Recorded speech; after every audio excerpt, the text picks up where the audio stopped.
Бүгін Қазанда хатын қызлар үшін гимназия ашылуға 120 ел толды. Шунысы да мөһим, хатын қызлар үшін махсус ашылған әлеге білім йорты сон яғыннан үшіншісі була. Аны болдыруда ормый-толмый әйдәп йөрүчеләр донлыклы Ишбу буй гаиләсе. Безнең халык элек-электән белемгә, мәгърифәткә омтылган. Күп санлы мәчетләр каршында мәдрәсәләр, мәктәпләр эшләгән. Шундый тирән тарихлы мәдрәсәләрнең берсе 6 сыйныфлы хатын-кызлар гимназиясе. Мөхәммәдиядә җәдидчә укыту системасы булган. Җәдидчә белем бирә торган тагын берсе Ишбу буй мәдрәсәсе булган. Бу мәдрәсәне Мөхлисә, Габдулла һәм Габайдулла бубыйлар оештырган.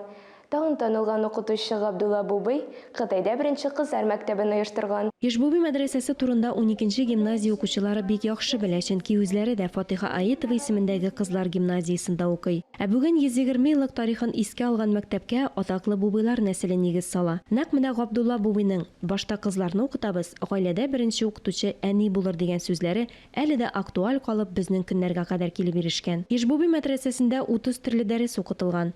Шулар арасында бухгалтерлык эше, немец һәм француз телләре дә бар. Монда атнасына 12 сәгать рус теле булса, 2 сәгать татар теле кергән. Шулай ук Коръәнгә аңлатма бирелгән, дин законнары һәм кагыйдәләре өйрәтелгән. Мәктәп мөдире Мөхлисә бубый була. Тарих буйлап халкым шулай килгән, шуны раслап музей төзелгән. Ишбубыйлар нәселенә багышлап 12-нче кызлар гимназиясендә музейда эшләп килә. Шәкертләрне мулла яки аның ярдәмчесе өйрәткән. Ә инде кызларга белемне мулланың хатыны абыстай укыткан. Алия Галиуллина, Тахир Хасанов, Татарстан яңалыклары.